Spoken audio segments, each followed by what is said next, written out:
এখন ৰিপৰ্ট পালো জাষ্টিছ বিপ্লৱ Sharma committee report APSCত হোৱা দুৰ্নীতি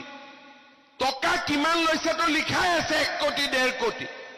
সেইটো ডাঙৰ কথা নহয়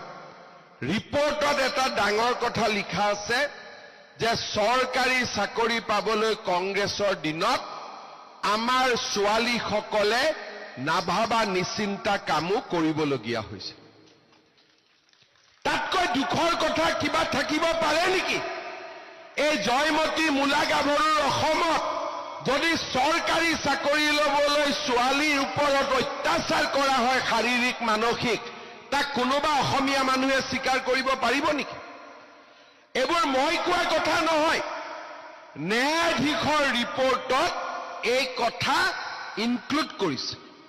তাৰমানে আপোনালোকে চিন্তা কৰক